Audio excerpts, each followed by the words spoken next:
Ele tem 15 anos, acordou em cima da hora para a escola de manhã, assim, nos últimos 15 minutos, né, da prorrogação, depois do segundo tempo.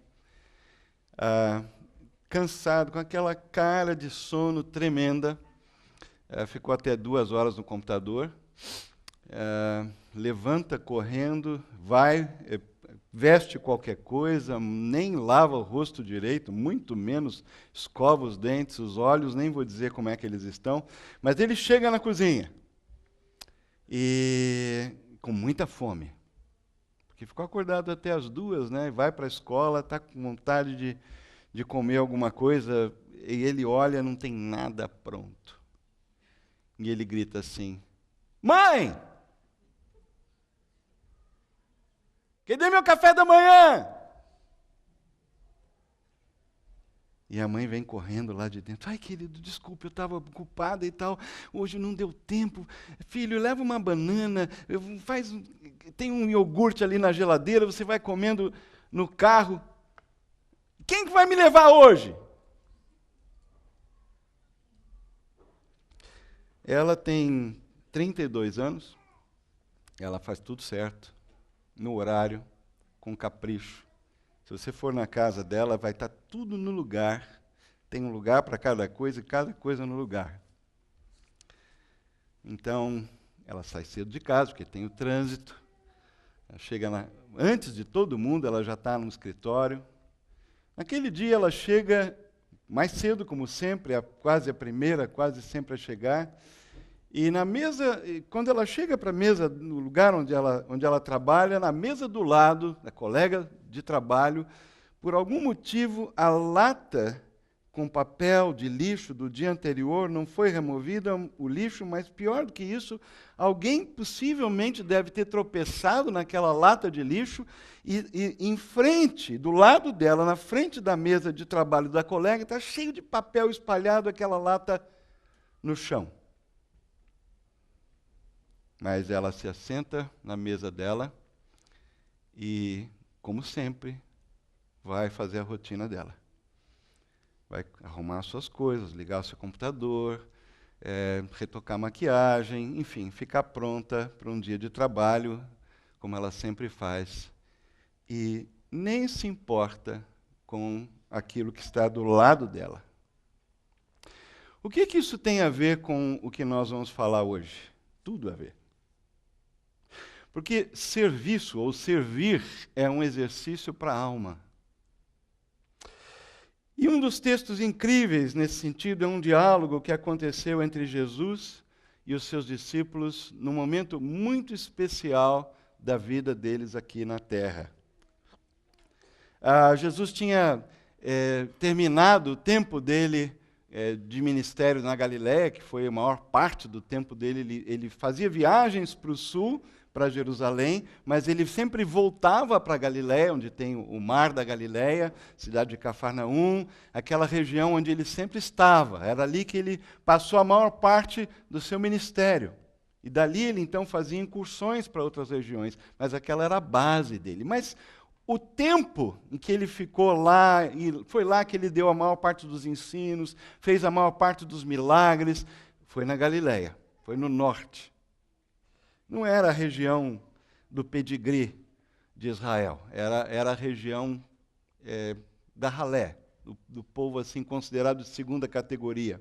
É onde havia uma presença maior de outros povos, de outras etnias, de outras nações. O sul era mais a elite de Jerusalém, né, da religião, da política.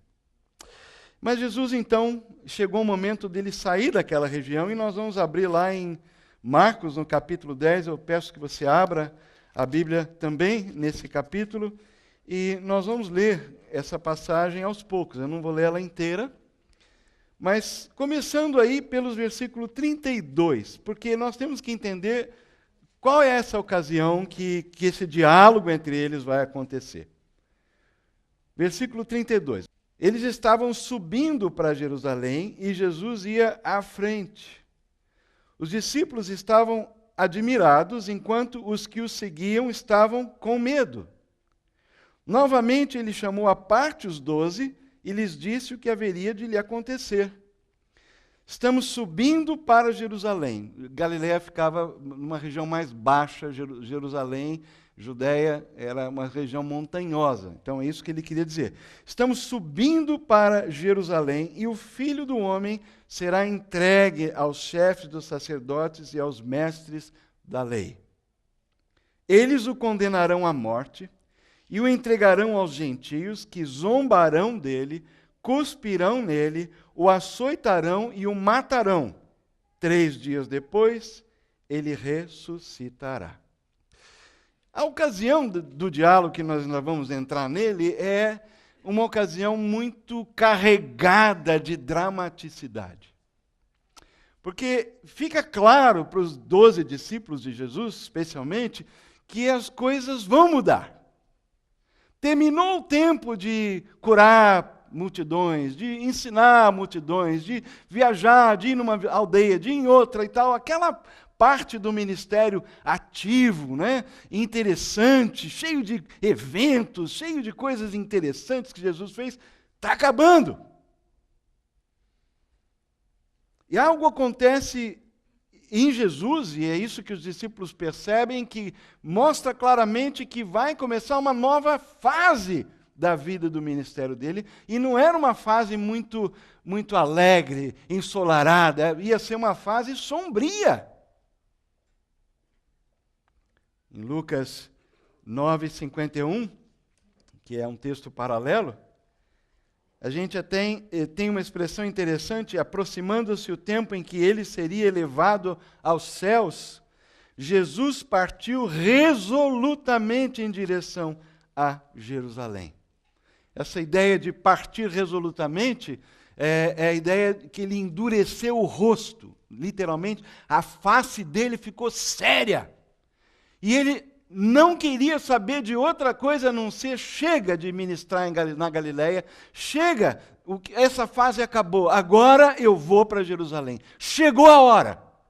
E o rosto dele, a face dele, ficou naquela direção. Essa é a ideia, resoluto, decidido.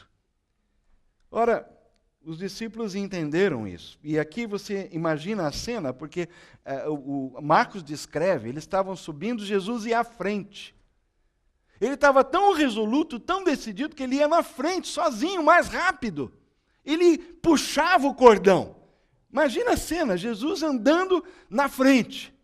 Os discípulos logo atrás, admirados de ver essa mudança no mestre. O que aconteceu com ele? Nossa, de repente, né? E a multidão, seguindo depois dos discípulos, a Bíblia diz, com medo. Que não é interessante essa cena? Jesus disparou na frente, os discípulos atrás, assim, tentando entender o que estava acontecendo, e eles tinham um pouco de noção, e a multidão atrás, seguindo com medo, percebendo o momento dramático, a mudança de atitude, de clima. Essa era a ocasião do diálogo que nós vamos ver aqui. E Jesus, pela terceira vez, ao fazer isso, ao se dirigir para Jerusalém, ele chama os discípulos e fala, olha, deixa eu... E foi a terceira vez que ele anuncia a sua paixão. E dessa vez ele anuncia com novos detalhes. Quando ele diz, eles o condenarão à morte, nós estamos indo para Jerusalém, o Filho do Homem será entregue, isso ele já tinha falado. Tinha falado quando Pedro, inclusive, declarou que ele era o Cristo, o Filho do Deus vivo, depois ele disse, olha, vai acontecer isso. Eu vou ser entregue na mão das autoridades. O Filho do Homem padecerá.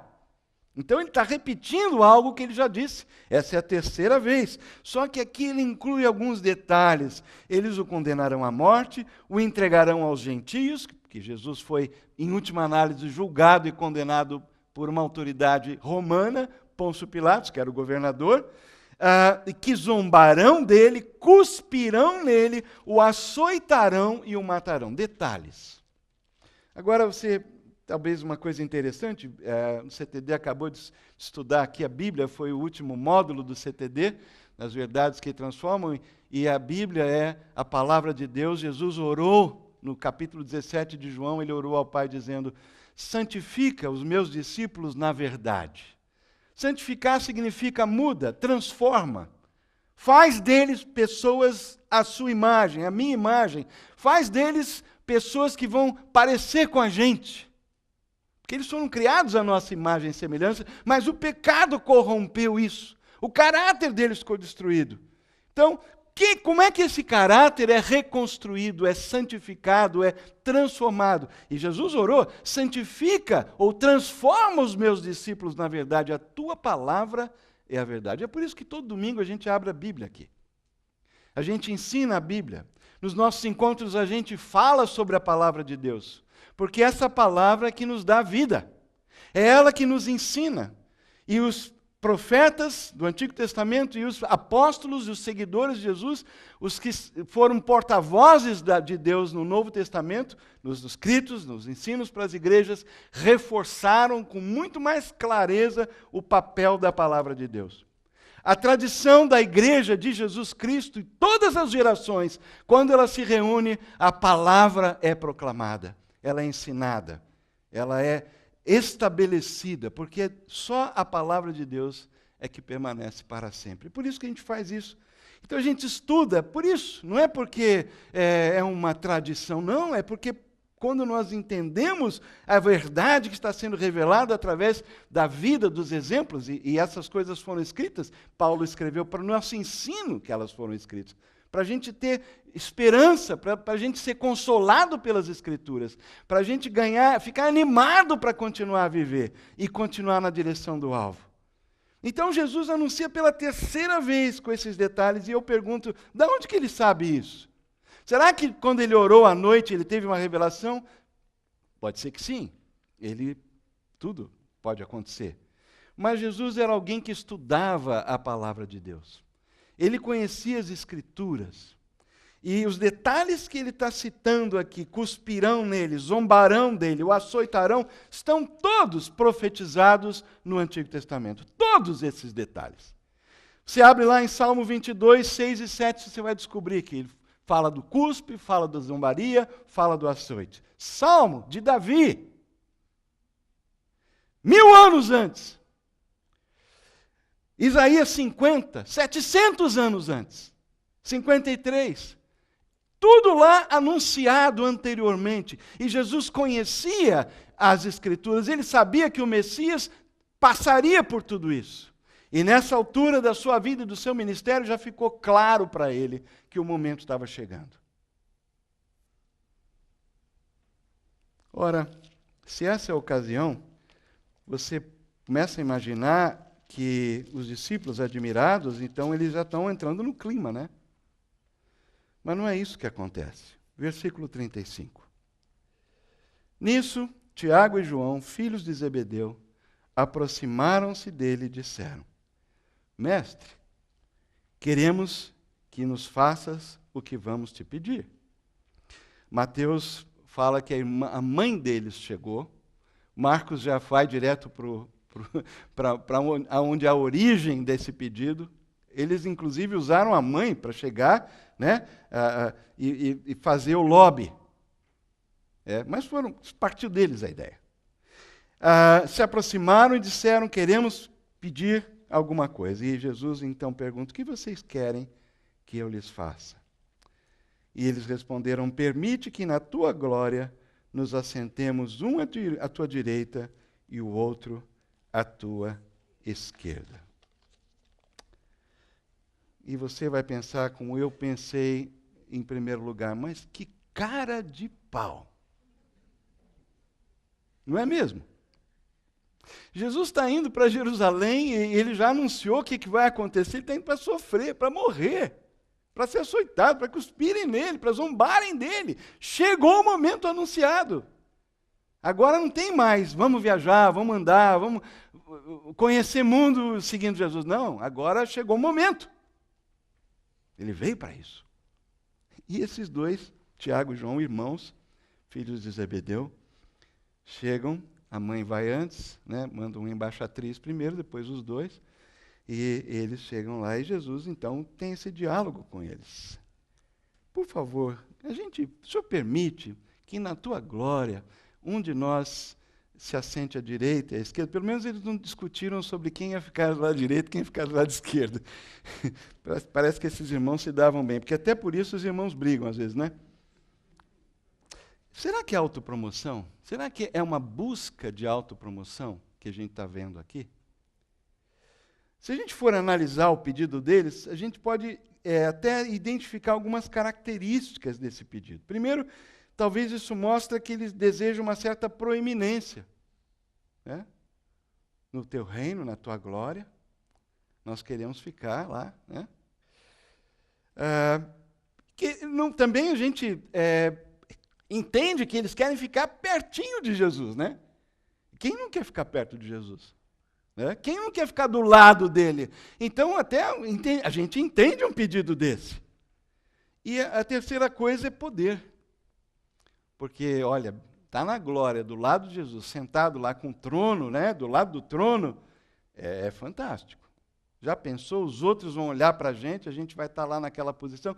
Será que realmente é uma busca de autopromoção? Será que é isso que eles têm em mente?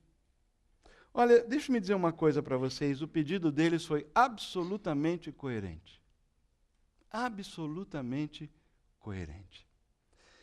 Quando a gente vê lá em Mateus, versículo 19, a conversa de Jesus com os apóstolos, com os discípulos, foi muito interessante. E ele já tinha falado isso, ele falou isso várias vezes de outras maneiras.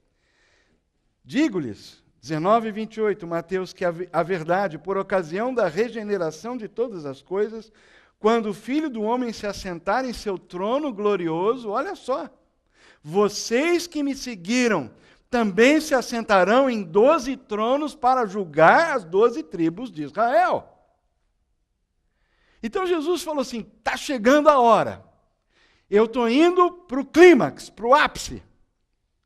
Eles não estão ouvindo muito bem que o caminho passa pelo sofrimento, mas eles ouviram que está chegando o momento, né? Que Jesus, o reino de Deus está próximo. Olha, e quando eu entrar na glória, vocês vão sentar em tronos para julgar Israel. Eu vou ter o meu trono no meio e os outros 12 tronos, 6 de cada lado. Então, João e Tiago chegam para fazer esse pedido. Escuta, será que aquele trono do lado direito e o trono do lado esquerdo pode ser nosso? Talvez João, o discípulo amado, né? Os discípulos sabiam que Jesus tinha um carinho por ele, Tiago meio que foi na cola, né? Sei lá. Mas foi um pedido coerente. Porque Jesus já tinha dito para eles, eu tenho um lugar especial para vocês. Vocês são escolhidos. Mas o que é interessante é que foi isso que eles conseguiram enxergar naquele momento. Olha que resposta Jesus lhes dá. Versículo 38. Vocês não sabem o que estão pedindo. Podem vocês beber o cálice que eu estou bebendo ou ser batizados com o batismo com que estou sendo batizado? Vocês observam que Jesus não falou assim, mas vocês, hein? Não estão vendo que eu estou indo sofrer, morrer, apanhar, né? Vocês não estão percebendo o clima? Vocês estão vendo que o meu rosto mudou? Minha cara é outra?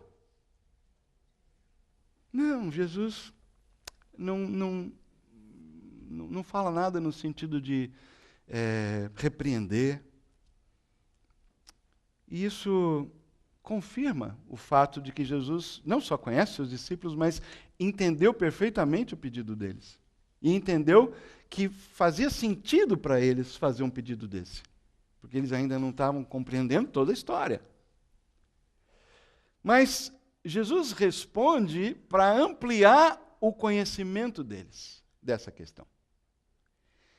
E Jesus então pergunta, ou diz a ele, olha, eu não vou questionar o que vocês estão pedindo, mas vamos conversar sobre como é que a gente obtém o que vocês estão pedindo. Vocês podem beber o cálice que eu vou beber? Vocês podem ser batizados com o mesmo batismo que eu estou sendo batizado? E é incrível que os dois respondem sim. Nós estamos prontos. Que confiança, hein? A gente se lembra mais tarde, Pedro teve um diálogo assim com Jesus, né? E falou assim, não, eu vou te seguir, se precisar, vou morrer com o Senhor. Essa atitude, né, de confiança, que é tão nossa, né? Deixa comigo. Claro. Jesus ele não contradiz a resposta deles. E, aliás, a história mostra, e isso de fontes secundárias, que todos os apóstolos de Jesus tiveram uma morte de martírio. Todos. Tiago foi o primeiro. Tiago, esse aqui que está fazendo esse pedido, foi o primeiro. Ele morreu decapitado. Logo nos primeiros dias da fé cristã. João foi o que durou mais. Há uma fonte secundária que diz que ele foi morto num caldeirão de óleo fervente. Outros dizem que ele morreu, umas outras fontes afirmam que ele morreu de velhice. Mas a gente sabe que ele também sofreu, ele foi exilado para a ilha de Patmos, ficou lá longe, ele sofreu também por causa de sua fé. Batismo e cálice tem a ideia de você estar mergulhado, de você estar no fundo. Batismo é mergulho, é inserir lá no meio. Cálice, até o Chico Buarque tem uma música muito amarga, né, que fala do cálice, usa a palavra cálice no sentido de cala a boca também, né? É uma música que revela, né, que cálice é amargo, cálice é fel, cálice é aquela porção que a gente tem que beber na nossa vida, que às vezes a gente não escolhe. Cálice também pode ser um cálice da alegria, mas não é só o cálice da alegria que a gente bebe. Todos nós bebemos cálice de alegria, mas também nós enfrentamos na nossa vida cálice de amargura. Cálices que dão para a gente beber, e a gente não queria beber, e a gente tem que beber. Ou cálices que a gente bebe pensando que era doce, e depois na boca virou amargo. Faz parte da vida. É nesse sentido que ele está usando a ideia de cálice e de batismo. Está se referindo ao que ele ia passar, ao sofrimento dele. Vocês estão dispostos? Vocês podem tomar esse cálice, beber esse cálice, ser batizados com o batismo que eu vou ser batizado, que é o batismo do sofrimento? E ele diz, está bom, nós podemos. E Jesus falou, ok, vocês vão, de fato, beber esse cálice. E vocês vão ser batizados com esse batismo. É verdade. Isso vai acontecer com vocês. Jesus sabia. Mas, ele acrescenta, sentar-se à minha direita e à minha esquerda são atributos que só Deus dá. Esses lugares pertencem àqueles para quem foram preparados. Interessante esse finzinho, né, da palavra de Jesus. Porque Deus nos prepara para a glória, através do batismo, do cálice, da vida, das coisas que a gente enfrenta. É nesse contexto que Ele nos prepara para a glória. Mas, ao mesmo tempo, enquanto Ele nos prepara para esse momento de glória, Ele prepara a glória para nós. Que coisa impressionante. A questão não é desejar glória, mas como chegar até ela. Jesus disse, o caminho é beber o meu cálice e ser batizado comigo. E os lugares de honra são preparados e atribuídos por Deus. O pedido fazia sentido. Mas o que os discípulos ignoravam, João e Tiago, é que o caminho para chegar onde eles queriam chegar, e tinha sido prometido para eles que eles iam chegar, era um caminho duro. Era um caminho difícil. Interessante que o texto continua dizendo que quando os outros ouviram, versículo 41, essas coisas, ficaram indignados com Tiago e João. E aí o mestre falou assim, olha, vamos fazer o seguinte, todo mundo aqui comigo, vamos sentar aqui, vamos bater um papo, que agora é mais uma hora da gente aprender alguma coisa. Jesus não ficou novamente repreendendo os 10, como também não repreendeu os 2. Chamou todo mundo para a conversa. Olha, vem cá, vamos bater um papo. Vocês sabem que aqueles que são considerados governantes das nações as dominam e as pessoas importantes exercem poder sobre elas. Olha que coisa incrível. Jesus está reconhecendo como é que o mundo funciona. Ele não está aqui fazendo uma análise do mundo, dizendo isso é um absurdo, olha como as pessoas... Não, ele está dizendo, lá fora é assim. Há hierarquia, tem gente que manda, tem gente que obedece, tem gente... É assim. É o mundo da competição. É o mundo do pedigree, é o mundo das elites, é o mundo de castas. Você mede autoridade, valor, fama, pelo tanto que você subiu, pelo tanto que os outros te admiram. É isso que é o seu cacife no mundo. É assim que funciona. Se você é filho de um milionário, todo mundo, você vai entrar em qualquer lugar, todas as portas vão se abrir para você. Se você é filho do rei, todas as portas vão ser. Se é filho do presidente, todas as portas vão se abrir para você. É assim que funciona. Por favor, senta aqui, não venha cá. É assim que funciona. Essa é a realidade em que a gente vive. Jesus diz, vocês sabem disso. Os que são considerados governantes dominam. As pessoas importantes são as que exercem poder. É assim que funciona lá fora. Essa é a lei do mundo. E Jesus não perde tempo para condenar o que está acontecendo no mundo. Mas Jesus, chamando os discípulos nessa conversa pessoal, ele continua, ele diz o seguinte, e antes de eu dizer o que ele vai dizer, vamos pensar um pouquinho na reação dos 10. Por que vocês acham que eles ficaram indignados? Será que eles ficaram indignados com a arrogância de João e Tiago? Será que é isso? Ou será que eles estão mais sensíveis a Jesus pelo momento em que ele estava vivendo? Será que é isso? Eles eram menos arrogantes do que os outros dois. Pensa um pouquinho. Pode ser, né? Puxa vida, mas vocês não estão vendo o momento que o cara está vivendo? Isso é hora de pedir um negócio desse? Que cara de pau, que arrogância, que petulância. O texto deixa claro a maneira como Jesus chama os discípulos e eu creio que, na realidade, a indignação dos 10 é porque eles chegaram depois. Eles chegaram depois. Eles não pensaram antes. Não fizeram o pedido antes. Eles não eram melhores. E Jesus chama todo mundo e fala, vamos bater um papo? Vamos falar como é que a coisa funciona no reino? Lá fora é assim. Politicagem, empurra para cá, puxa o tapete, tenta ser mais esperto, mas no reino, na igreja, entre os filhos de Deus, é diferente. Não deve ser assim.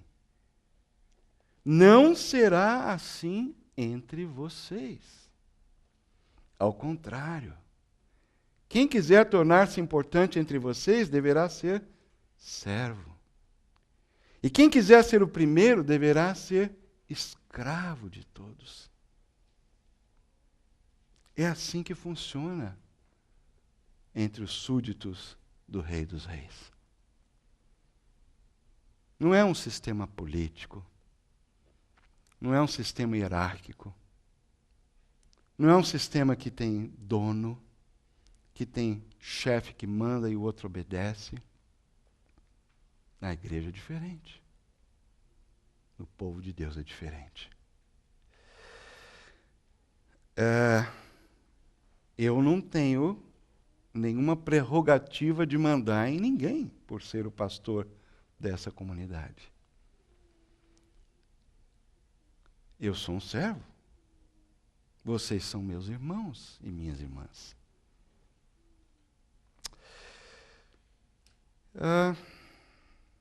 Que coisa tão diferente da nossa natureza, não é? Se alguém tinha direito, o único que tinha direito de fato de ser servido, porque é Deus, é Jesus. E ele disse: pois nem mesmo o Filho do Homem veio para ser servido, mas para servir e dar a sua vida em resgate por muitos. O tema do Evangelho de Marcos é servir. Esse texto, 10:45, é um daqueles que eu sugiro que você memorize. Pois nem mesmo o Filho do Homem veio para ser servido, mas para servir e dar a sua vida em resgate por muitos. E quando você memorizar essa passagem, que é bem curta, a implicação para mim e para você é que se nem mesmo Deus veio para ser servido, então, se Ele veio para servir e dar a vida, aqueles que seguem esse Senhor, esse Deus, que Ele de fato é, devem viver com o mesmo estilo de vida. Servir. Essa é a linguagem do reino. Essa é a linguagem da igreja. E esse é um exercício para a alma. Porque quando nós estamos só aqui recebendo, ou ouvindo, ou nos encantando com as verdades, que elas são encantadoras, se elas ficam no terreno simplesmente da mente, ou das emoções que a gente canta e louva, e a gente se sente muito bem, e o amor, né, e tudo isso é real. Mas nós precisamos de exercitar essas verdades na prática. E um dos exercícios mais importantes é amar, é servir, amar através do serviço ao outro. O coração do serviço, do servir, é suprir a outra pessoa na sua necessidade. Foi isso que Jesus fez o tempo todo. Ele atendia quem viesse. Ele falava com quem fosse. Ele entrava na casa de quem fosse, de quem o convidasse. E ele mesmo, às vezes, convidava as pessoas improváveis.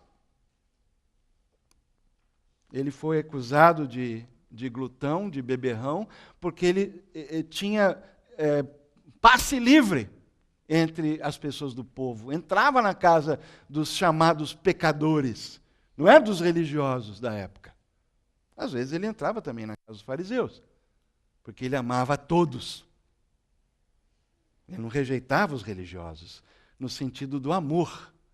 O estilo de vida, sim, ele condenou. A autoridade verdadeira só se conquista pela atitude de servir. Só.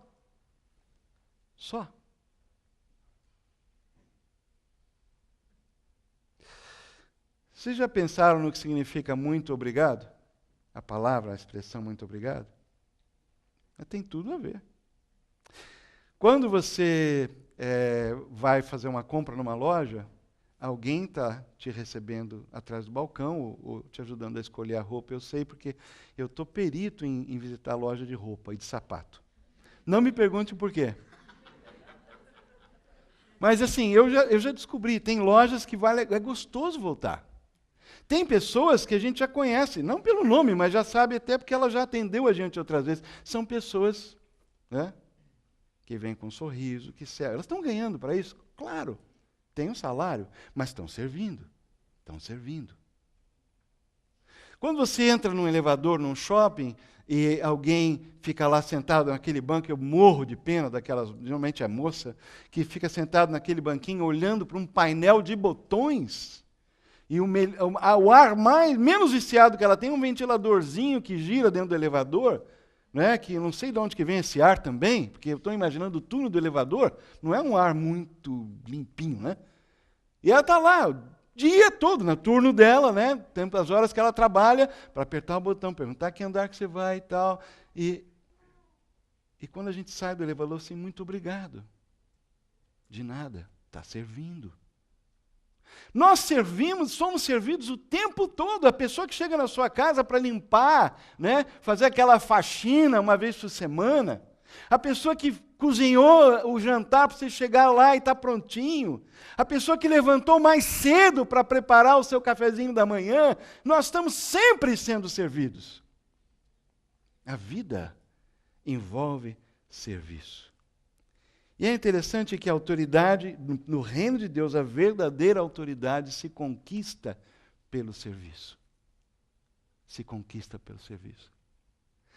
Mas a nossa mente, às vezes, está tão impregnada dos valores de fora do mundo, no sentido do sistema de pensamento, né, que a gente acaba achando que o que tem valor é realmente aquela ideia ridícula, uma falácia, de que quanto mais autoridade você tem, isso, você conquista a autoridade através de quanto mais gente tem para obedecer o que você fala, seja no trabalho, né? Quanto você tem que fazer alguma coisa estratégica. Estratégica é você ficar lá só pensando, bolando as coisas, fazendo PowerPoint, fazendo apresentação para um monte de gente trabalhar para você. Aí você chegou. Ou a sua ideia é vender e você conseguir lá uma fatia boa daquela ideia, da implementação dela. Opa, consegui um negócio, agora vai. Essa é a maneira como as coisas funcionam. Mas a autoridade verdadeira no reino, na igreja, dos filhos de Deus, se conquista com a atitude de servir. É por isso que eu acho que nós vamos chegar no céu e a gente vai se surpreender. Porque nós vamos ver pessoas sentadas lá na frente que a gente achava que estava lá no fundo. Pessoas que foram insignificantes aos nossos olhos aqui na terra, vão ser chamados para sentar perto de Jesus no banquete. E Jesus é o maior exemplo, porque ele veio não para ser servido, mas para servir e dar a sua vida em resgate por muitos. O que é que nos impede de exercitar o serviço, ou de praticar o serviço? Eu queria concluir com esses 3 pensamentos. Tiago e João já se enxergavam nos 2 tronos ao lado de Jesus na glória. Eles ignoravam que o caminho para a glória é o caminho do serviço, do sacrifício, do trabalho. Os outros 10 discípulos só enxergavam Tiago e João na frente deles. São 2 coisas que nos atrapalham tremendamente a servir com a atitude certa. A gente já quer o resultado, a gente quer reconhecimento, glória, alguém dizer, pô, que legal, você fez um negócio bacana, hein? Olha, hoje deu certo. Tudo. E a gente tem que reconhecer, não estou dizendo isso, mas quando nós vivemos e servimos para receber reconhecimento, o foco está no lugar errado. Porque mesmo que ninguém veja, ninguém diga obrigado, ninguém reconheça o seu trabalho, talvez no primeiro mês, quando a Patrícia chegou aqui, organizou, primeiro mês não, né? Teve outras pessoas no passado, mas quando ela assumiu e falou, vamos pôr essa mesa bonita, cheia de comida, aí houve uma adesão. Mas agora ela faz isso há 6 meses, 8 meses, há 1 ano já, Patrícia. Por aí, né?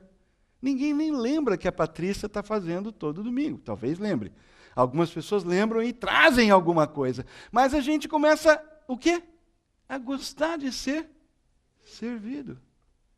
E esquece que alguém tem que fazer aquilo para os outros receberem. Jesus falou, mais bem-aventurado é dar do que receber.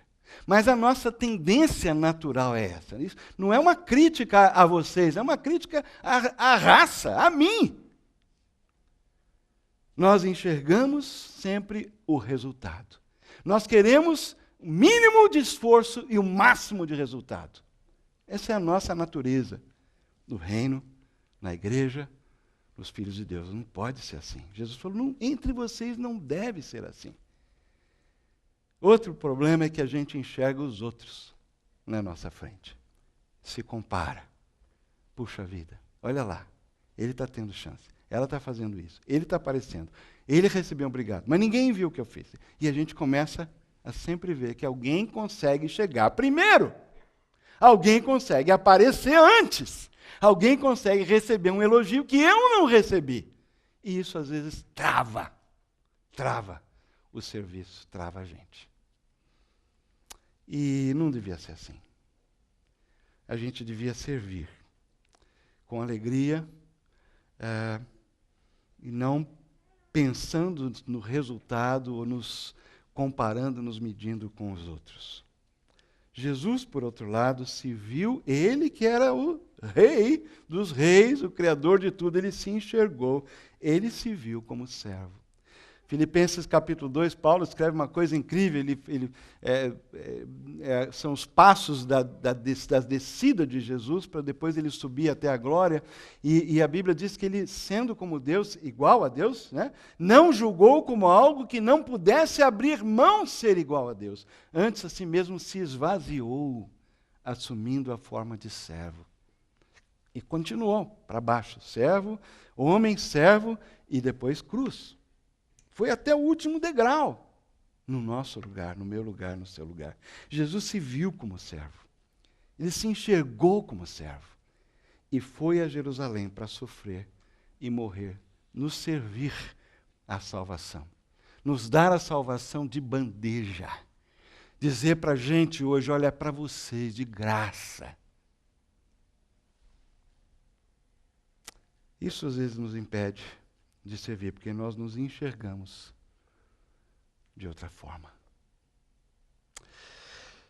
Eu queria agora reconhecer algumas pessoas que têm servido. Eu falei da Patrícia, mas são muitas pessoas que têm dado o seu tempo voluntariamente, durante a semana, em outros dias da semana.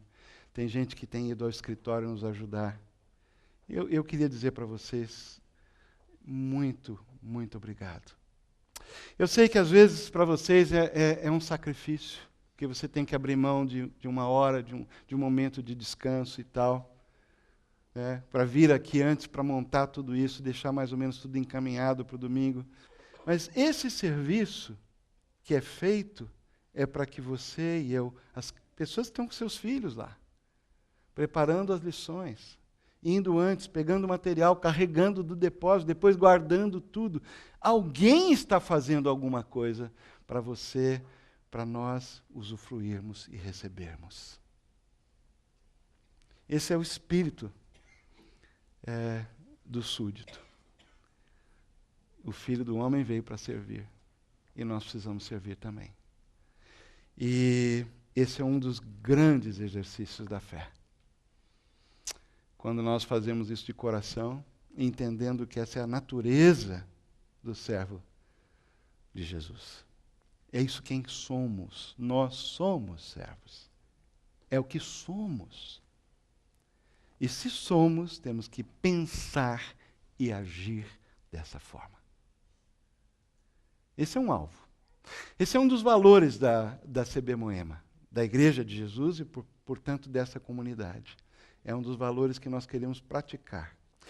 Eu digo a vocês, nós precisamos sempre de ajuda de voluntários em todas as áreas. No cartão de conexão há um espaço para você, inclusive, assinalar o que você quer ajudar. Talvez você tenha alguma ideia que você viu, está faltando alguma coisa, eu não acho que está legal.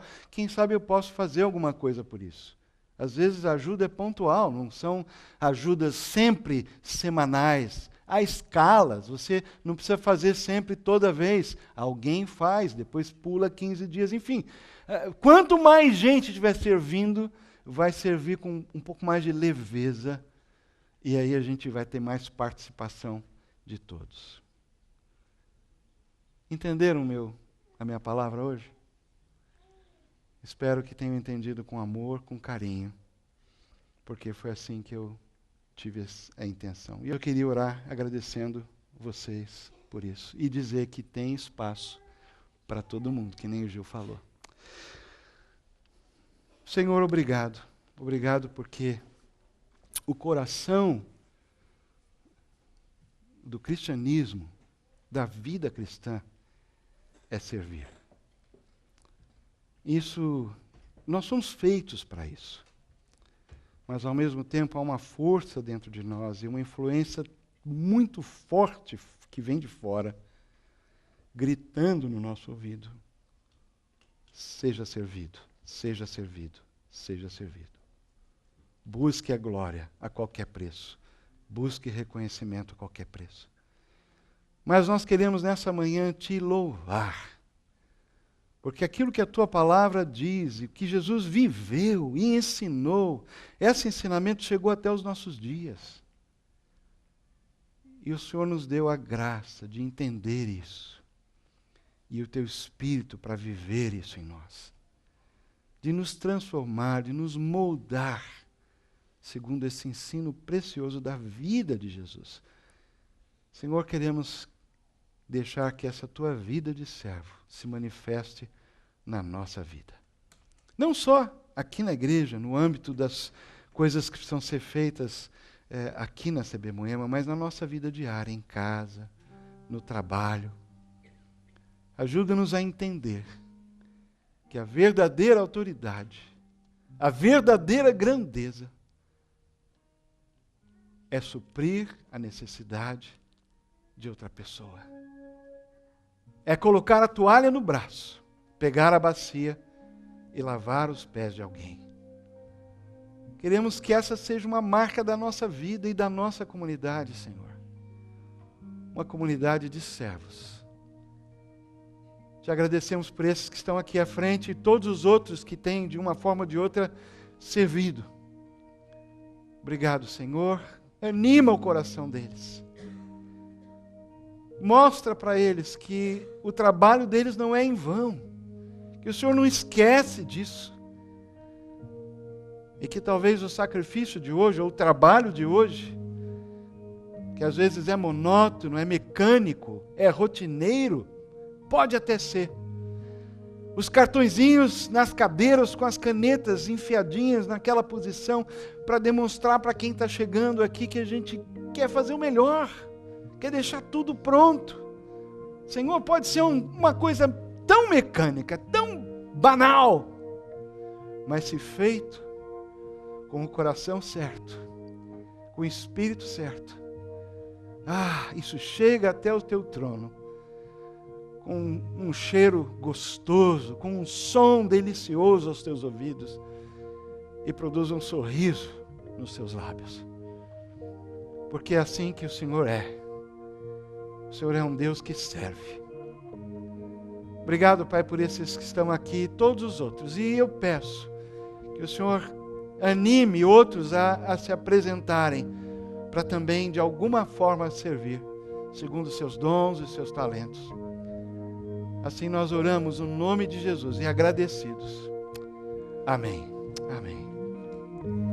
Podem sentar.